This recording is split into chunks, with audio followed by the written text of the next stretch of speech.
अस्सलामुअलैकुम वीवर्स। आज हम पढ़ने जा रहे हैं पिट्यूटरी ग्लैंड।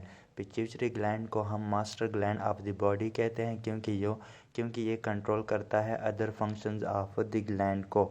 लेकिन अब ये कंसेप्ट रॉन्ग हो गया। पिट्यूटरी को हाइपोथैलेमस कंट्रोल करता है, क्योंकि जब तक हाइपोथैलेमस नहीं कहता कि आप ये हार्मोन रिलीज़ करो, तब तक पिट्यूटरी नहीं रिलीज़ करता।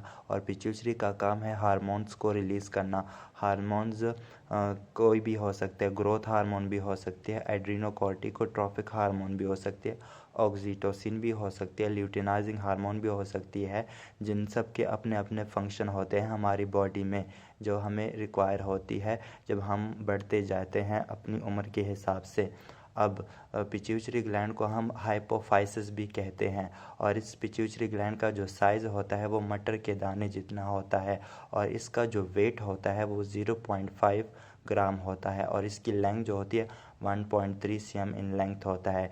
इसकी शेप की अगर बात करें तो ये ओवल शेप में होता है, और इसकी लोकेशन ब्रेन में होती है अंडर दी हाइपोथैलेमस। और ये हाइपोथैलेमस में एक स्टॉक के ज़रिए लटका रहता है जिसको हम इन्फंडिबुलम कहते हैं, और इसका जो कलर होता है वो रेड ग्रे कलर में होता है। और इसके यूनिक फ़ीचर ये है कि पिट्यूटरी जो है, अगर फीमेल प्रेग्नेंट है तो ये ज़्यादातर फीमेल में 50% ग्रो करता है जब वो प्रेग्नेंट होती है।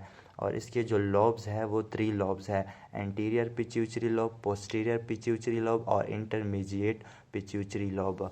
एंटीरियर पिट्यूटरी हमारे पास ज़्यादातर हार्मोन एंटीरियर पिट्यूटरी रिलीज़ करती है, इस वजह से हम इसको मास्टर ग्लैंड कहते थे।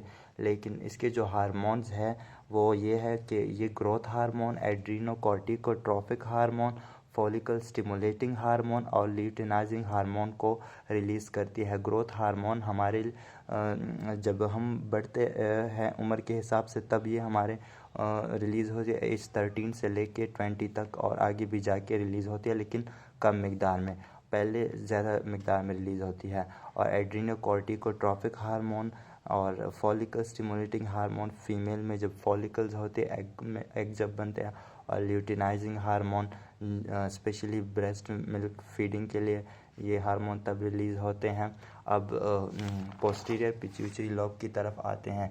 पोस्टीरियर पिट्यूटरी लोब को हम न्यूरोफाइसिस भी कहते हैं, और posterior pituitary lobe produces the following hormones. ये 2 तरह के हार्मोन्स को रिलीज़ करता है: एंटी डायरेटिक हार्मोन ADH जिसको हम कहते हैं, और एक है ऑक्सीटोसिन।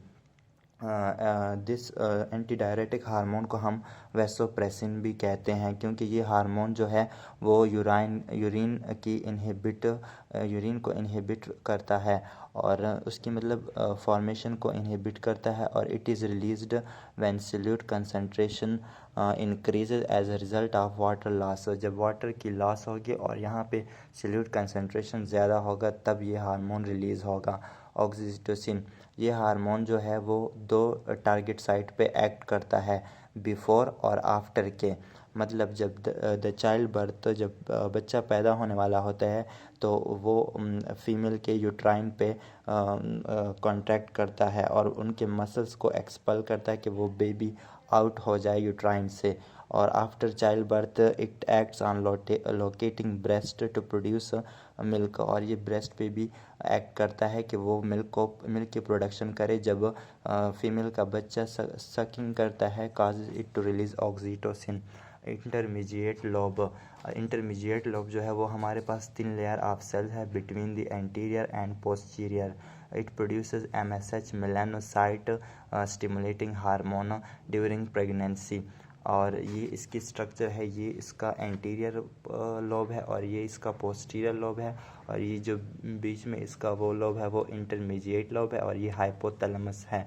और इस एंटीरियर में ये adrenocorticotropic hormone, growth hormone, follicle stimulating hormone, luteinizing hormone जैसे रिलीज़ होते हैं। यहाँ पे पोस्टीरियर में ADH हार्मोन और ऑक्सीटोसिन हार्मोन जैसे वगैरह रिलीज़ होते हैं।